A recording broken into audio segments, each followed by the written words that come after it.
any chance of anybody going to jail for perverting the course of justice on this? Well, I think, as you've said, we've had a series of tribunals. I think you could say that when it comes to accountability, the history of the state in this regard is very, very weak.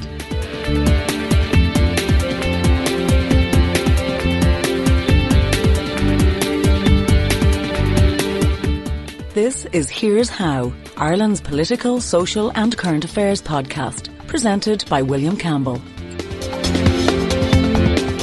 Thank you for downloading episode 182 for the 23rd of October 2025.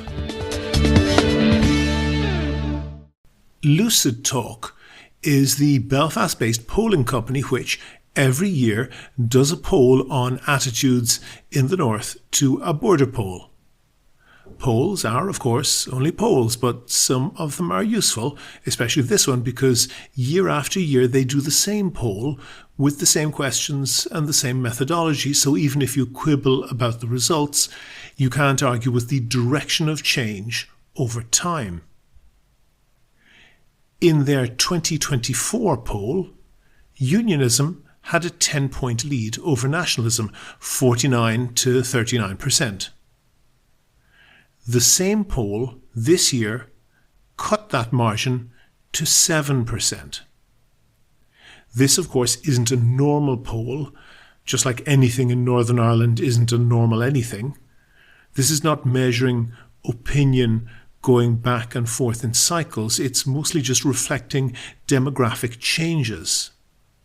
As I said, in 2025, unionism's lead is down to 7%, 48 to 41. At a 3% per year shift, that would point to a nationalist majority before Catherine Connolly is halfway through her first term as president. And that's not even the real demographic nightmare for unionists.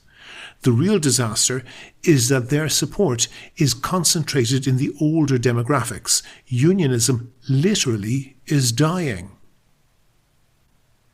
It's tempting to say that the only argument you need against unionists is tick-tock. It's so tempting that I'm going to say it. Tick-tock, tick-tock, but that isn't enough. There are 2 points to make here. First, the South and everyone else, but it really concerns the South here. The South is utterly unprepared for the reality of a successful border poll. You think the Brits failed to prepare for Brexit? You ain't seen nothing yet. The second point was new to me. It came from a fairly young unionist I saw on social media. I say unionist, but I'm not really sure what to say because she was someone who had lived in Britain and come back to the north and decided that she favoured a united Ireland despite her unionist background, and she had a very interesting point to make.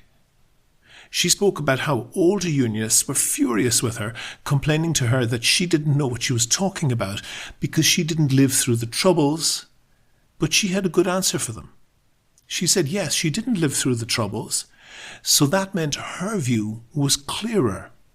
People, unionists, who had lived through the Troubles, were not being rational because they were still tied up in the fear and emotion of the violence. Younger people who escaped that, she said, were better able to evaluate their arguments on merit. I thought that was interesting. In a moment, we'll have the interviews, but first of all, I want to say thanks to all of the patrons on Patreon. I really appreciate everyone who donates on Patreon. We don't get a huge amount of money for it. It's not nearly in the same league as some of the big Irish podcasters that I could mention, but it pays for things like web hosting, and Kevin and myself basically donate our time for free. It's also a great morale booster when we get a new patron on Patreon. It lets us know that there are people out there who listen and appreciate the podcast. We make a big effort to cover things that are undercovered in Irish media, and you're more than welcome to listen for free, but if you think that you could do the same as those donors and throw in the price of a cup of coffee once or twice a month, there's details how to do that on the website and at the end of the show. Do you agree? Do you disagree? Follow at Here's How Podcast on Twitter and like Here's How on Facebook for updates on each show's contents. I'm joined now by Frank Connolly. Frank is a journalist and author. His most recent book is United Nation, The Case for Integrating Ireland, published by Gill Books. But Frank's work has been legendary down through the years, not least in that his investigations led to the establishment of the Flood Mahon Tribunal into planning corruption and the Morris Tribunal into corruption amongst the Gardaí in Donegal. Frank, you've been writing in the most recent Village magazine about potential corruption in Bus Éireann. Can you give us the headline on that? Well, the story really deals with the fact that for many, many years, the Dáil has been informed by successive ministers for government that the subvention given by the Department of Education to Bus Éireann to run the school transport scheme, which costs in the region of over 300 million a year, in fact over 400 in the last years, any surplus that is achieved by Bus Éireann in the running of the school transport scheme is held in a special reserve or a ring-fenced account. And this has been the assurance given over the years by ministers, because otherwise, if it wasn't done in that way, the company and indeed the state could be in breach of EU state aid rules, because the state aid rules determine that if the state is supporting a company, in this case a commercial semi-state company, and that it's not allowed to give it a commercial advantage over potential competitors. If I understand that correctly, the EU essentially says that the state can subsidise public transport, but it can't subsidise one particular company and favour that company. So they would have to offer that subsidy. That's why we get different bus companies now running different routes. They would have to offer that, and then potentially different companies can compete for providing the service and thereby compete by that subsidy. If they just throw a few $100 million at one company without any competition for that, that would be clearly illegal under company law. And not only that, but the actual state defended an action taken by a company called School Transport Scheme Limited, which was a US-backed company that challenged the tender, or the fact that they weren't allowed to tender for the school transport scheme back in 2012. And in the course of that legal action, which went on for a couple of years, the state absolutely insisted through its lawyers in both the High Court and the Supreme Court that the school transport scheme is, to quote one barrister, hermetically sealed from the other areas of Bus Éireann's activity. The court has seen it is operated on a cost recovery basis. There is no cross subsidisation. So this insistence by the state over many years that it is not subsidised in a way that might compromise the state aid rules has now been proven to be untrue based on court documents that were released to Village only last July. We published this story to really establish that this bank statements released by Bus Éireann under a court order released by the Bank of Ireland to the company that has challenged and wants to get access to this scheme shows that actually the monies and the funds, the surplus, is not ring-fenced, but it's used for a whole range of other costs that are accumulated by Bus Éireann, including wages that the company incurs. I should have said they're, of course, illegal under European law rather than illegal under company law. But Bus Éireann does a whole bunch of things. And the concept is that this chunk of money, a very large amount of money, as you say, more than 400 million euro, that was destined for school transport, should have been, as the phrase was used, hermetically sealed. So that should have been operated as a separate single business entity. However, your investigation and these records would indicate that what they were doing was just basically throwing that into a fund and using it for whatever they needed on the day. And that is, I think, clearly illegal under European law. Am I right? Well, exactly, because the bank statements that have been released under a court order, as I've said, disclosed only in last July, show that the payments from the school transport subvention from the Department of Education were commingled or pooled with other revenue streams and used to cover the general expenses of the company.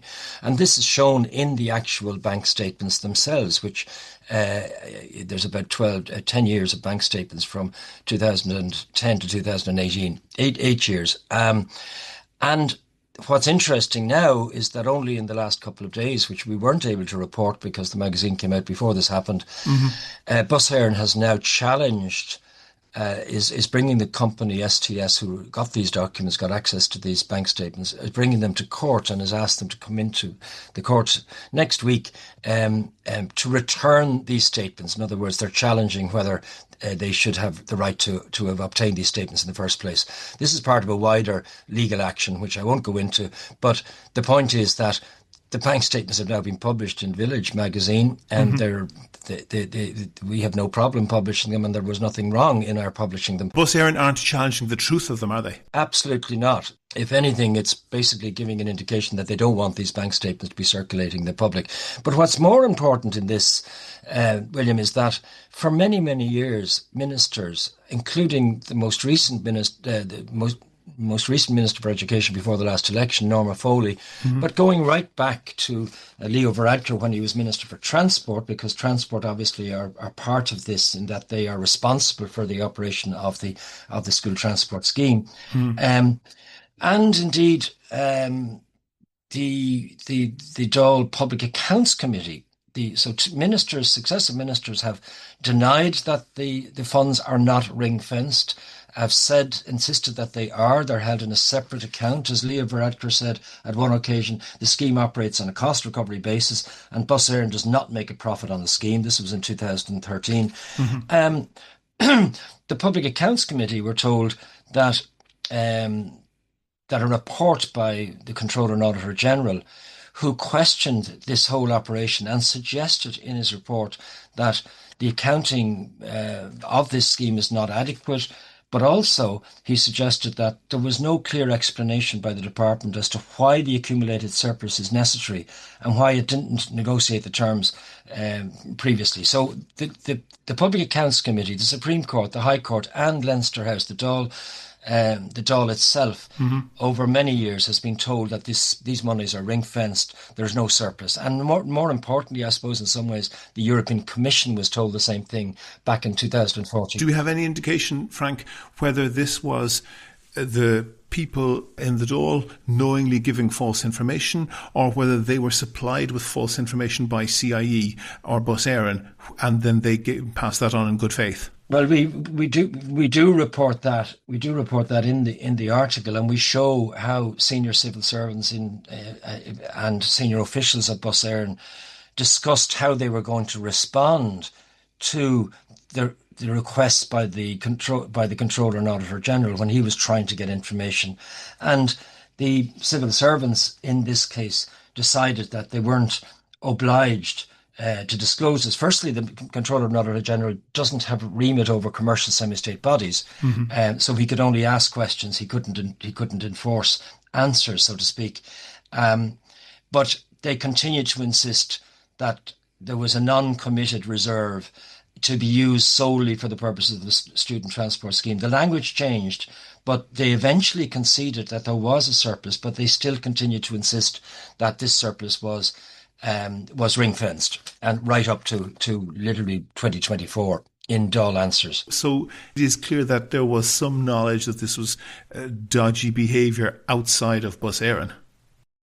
Well, all we can say is that the senior officials in the Department of Education, and we have the emails, copies of the emails that they exchanged with officials in Bus Éireann, basically decided that they weren't obliged to give detailed answers any further than insisting that the monies were ring-fenced. However, we now know from the accounts that this isn't the case. And to give me an idea of the quantum of that, out of the now up to 400 million being spent on this of taxpayers' money, how much was the surplus that was potentially being applied to wrongly subsidise other areas of CIE? Yeah, that's an important question because it is only a proportion. So what we discovered is that the department estimated an excess, this is the surplus that we're talking about 11 million in 2015, then down to about 6.7 million in 2016. And they told, and this is where it gets also very interesting, some of the people who were asking questions about this are now government ministers, including the independent TDs Noel Grealish and Sean Canny. And Sean Canny, in fact, has responsibility for the school transport scheme. He was misled in the answers, and that raises question for the current cabinet arrangements, because you have a number of people in cabinet who, including Simon Harris, who were given this misleading information by the Department of Education, headed by one of, obviously, the parties that is also in the current coalition government. So it raises all sorts of questions. Frank, you will remember, I'm sure, a long time ago, Ray Burke giving answers in the Dáil and then defending misleading answers he gave, saying people didn't ask the right question, or that there was a very small logical hole in the way that the question was asked, which allowed him to give a misleading answer. That's a lot. Yeah, that's a lot of TDs asking questions about that. Do you get the sense that they were asking those questions because they were being prompted to do so by people, perhaps in other bus companies or somewhere else, who knew that there was something dodgy going on? It was a subject of a High Court action, so it was quite, it was quite commonly known. This was a public and very high level, because it went to the Supreme Court, and some of the people sitting now in senior positions in the judiciary were barristers on both sides of this argument. So you have a situation where it was, the list of individual TDs from different parties. I mentioned Grealish, Canning, Sean Fleming is a Fianna Fáil TD, Simon Harris obviously is Taoiseach, Mary Lou MacDonald of Sinn Féin and Pierce Doherty, the Labour Party's Alan Kelly, Catherine Murphy, founder of the Social Democrats, John McGuinness, Fianna Fáil, and independent Michael Fitzmaurice. All of them were given what now appear are proven to be misleading, inaccurate answers in the Dáil between the years of about 2013 and 2024. And that's in the Dáil. In the courts, for the people who are on the losing side of that court case, where the court was clearly misled, and whatever about, the state of knowledge of the barristers in court, the client, CIE and Bus Éireann corporately, would have been fully aware that they were giving false evidence to the court. A, what are the consequences likely to be for them? And B, does their counterparty in that court case have any redress?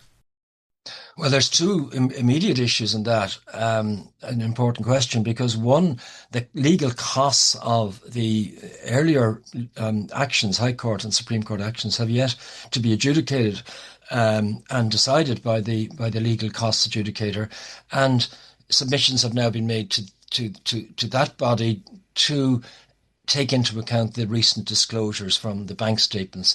Secondly, as I said earlier on, Bus Éireann are now trying to get the bank statements returned and closed down from public discourse, I imagine.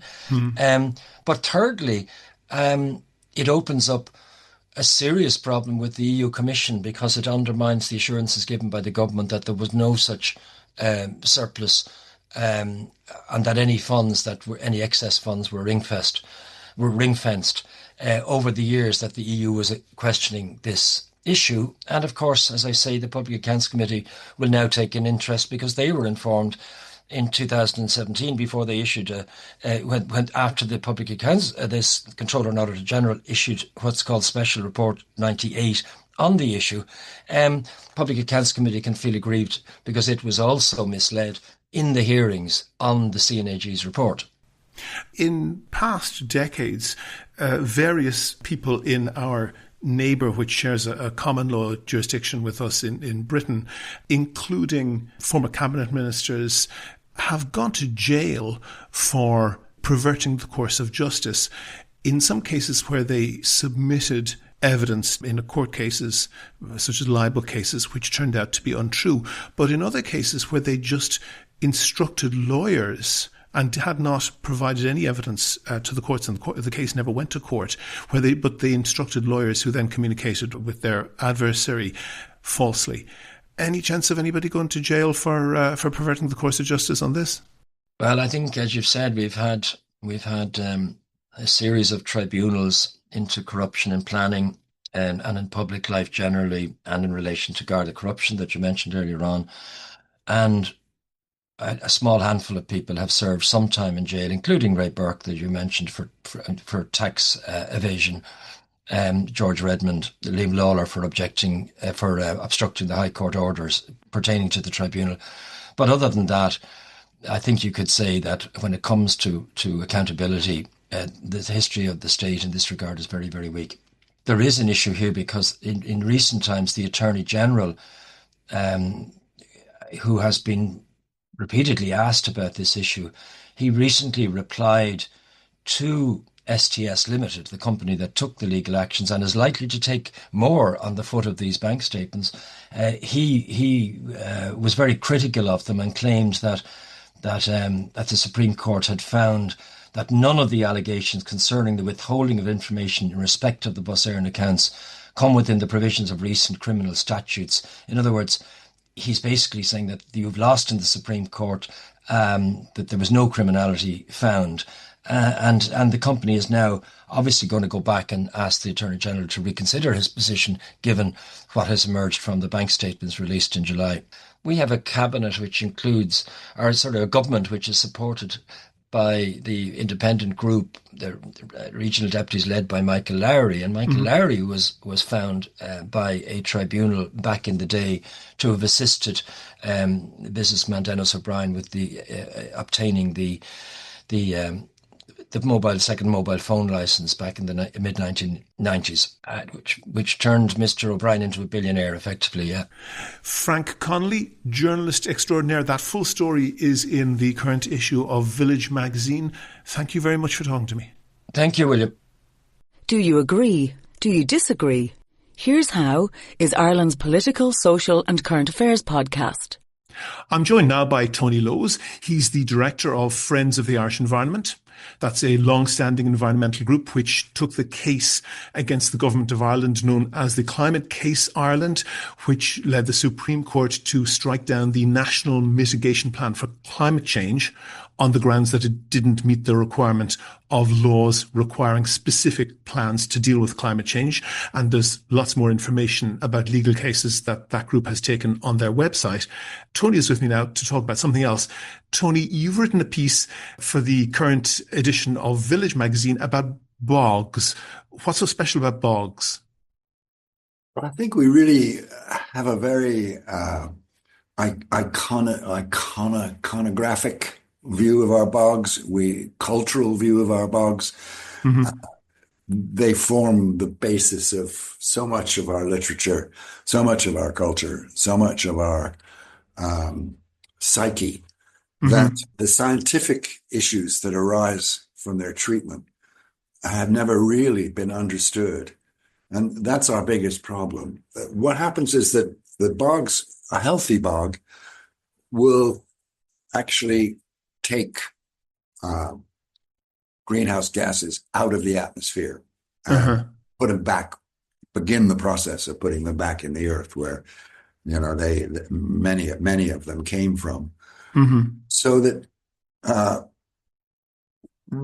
in fact, the impact is so great that the amount that we are actually emitting from our bogs rather than is almost the same as the amount that the entire agricultural sector is emitting. In other words, instead of these healthy bogs absorbing greenhouse gases, they're actually pissing them out into the environment. So is what you're saying there that the bog, if it was healthy, would be absorbing CO2 that currently is in the atmosphere, and it is currently doing the reverse? Exactly.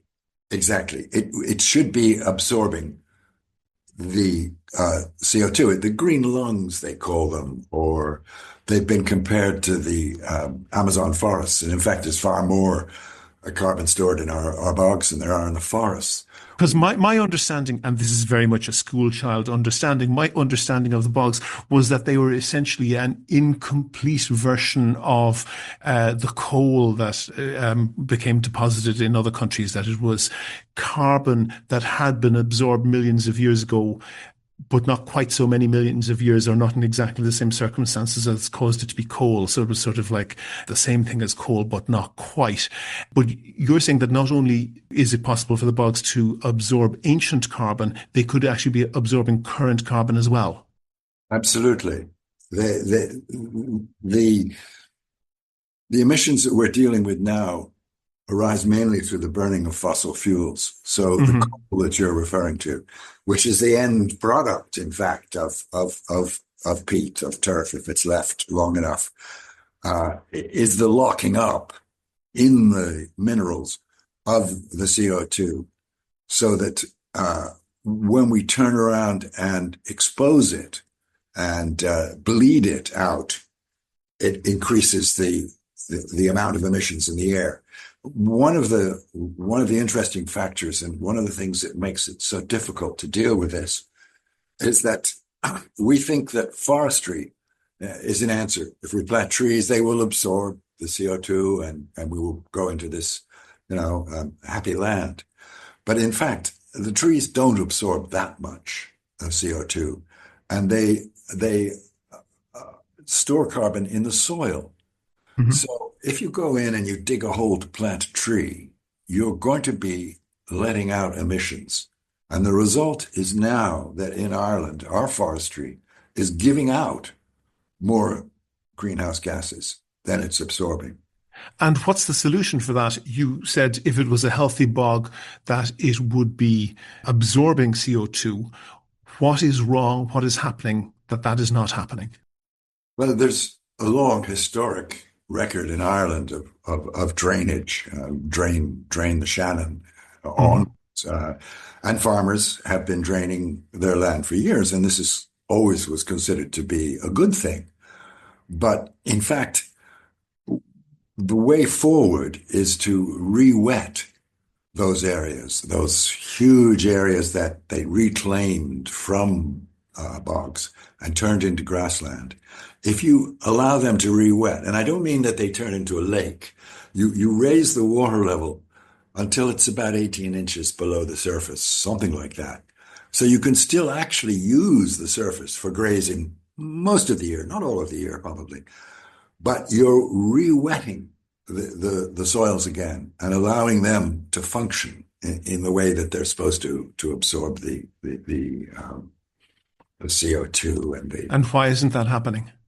Because the farmers are continually draining and continually objecting when Bord na Móna, that controls such huge areas of bogs, re-wet their bogs. And in that case, you actually do, you re-wet them, you won't be able to use them for anything else.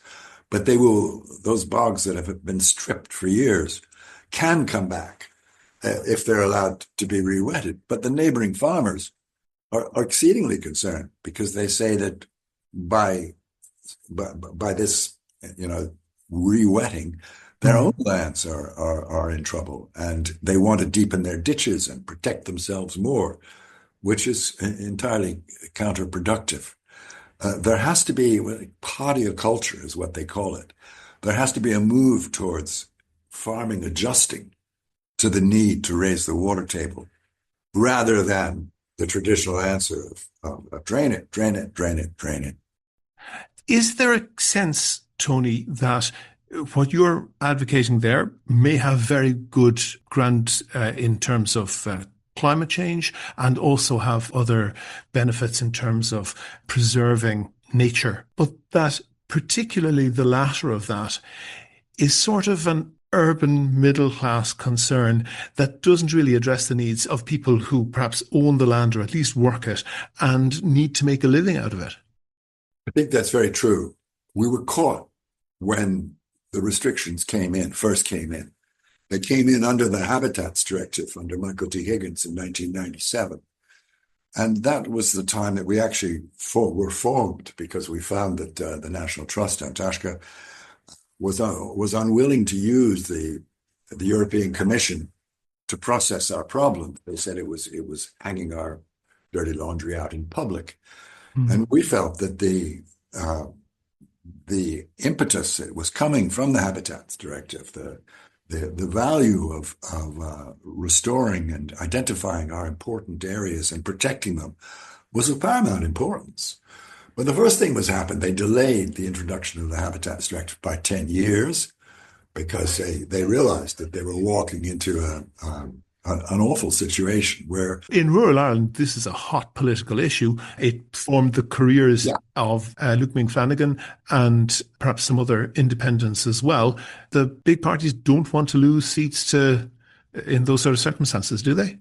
No, and what actually happened was that the conflict when the Habitats Directive came into effect, and we went out to have a look and see what was going on these bogs, the conflict was enormous. The first year we did it and we photographed bogs and we made our reports to show that nothing was being done.